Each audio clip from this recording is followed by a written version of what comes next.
everybody, what's going on?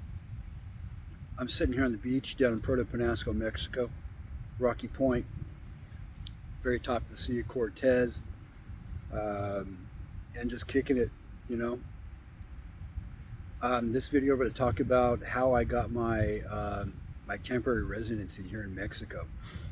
I see a lot of YouTube videos on people trying to get their temporary residency for down here, especially if you're going to be down here for an extended amount of time. I'm down here full time now. I moved down here about 3 weeks ago. I was in Thailand before that for a couple years and decided to buy a house down here in Penasco and decided to get my temporary residency. So my experience with it was pretty much contradictory to what you see on all these videos on YouTube about people saying, oh, it's so difficult and I gotta go to this consulate and wait for hours and blah blah blah. You know what? I didn't have to do any of that shit. For me, I started the process on December 5th and I had my temporary residency card on January 15th. So we're talking 6 weeks.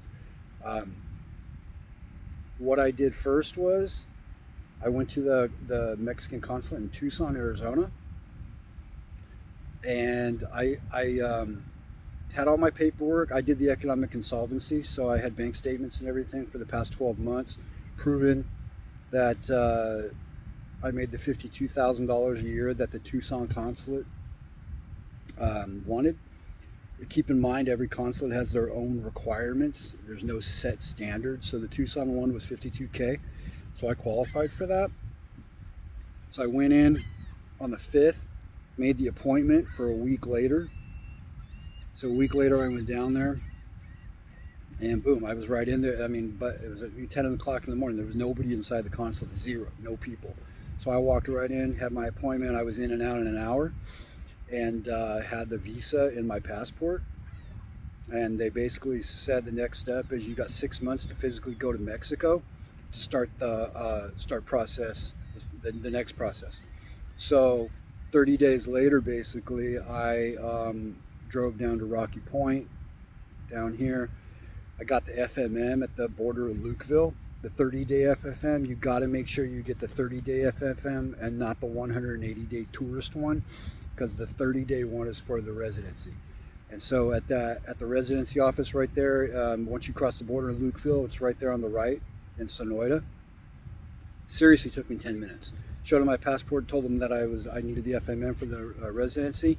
I was in and out. I was the only one in the damn office. It was insane. So at that point, I got to Penasco. I had an appointment set up with a facilitator down here that I hired for $250. And I'm telling you, if you're going to do this, that's the way to go. Don't do it on your own. Don't try to, come down here and enroll in the immigration office, because that's where people get hung up.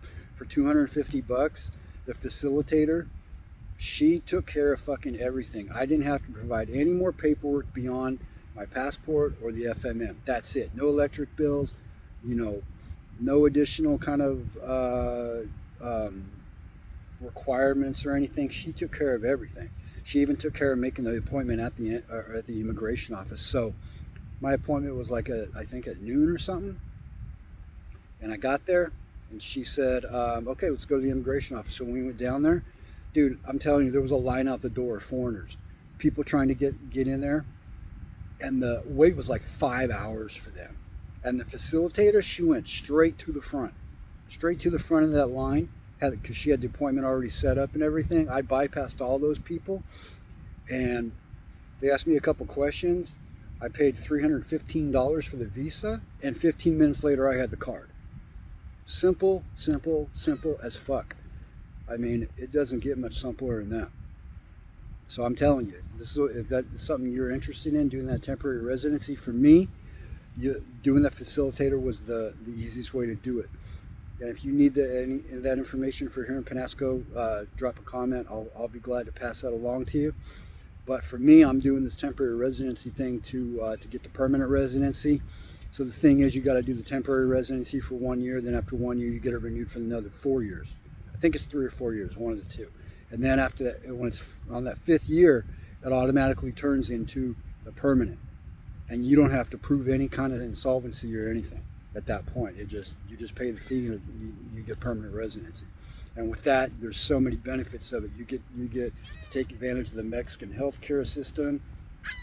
You can work down here. You can buy a vehicle. You can open a bank account. All kinds of shit. Buying a house is any kind of property is a lot easier. So much simpler than not having it. And so it really is a no-brainer if you're planning on being down here for a long period of time, like myself.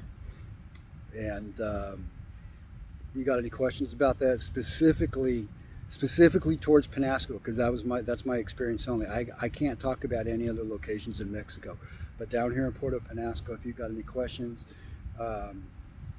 drop it in the comment below, and I will try to answer them as clearly as I can. But the facilitator that I went through, she was banging, man. It's just like, I mean, literally, you send her an email, 15 minutes later you get a response. I mean, that's kind of unheard of down here with lawyers or notaries or anything like that. It's in the professional realm.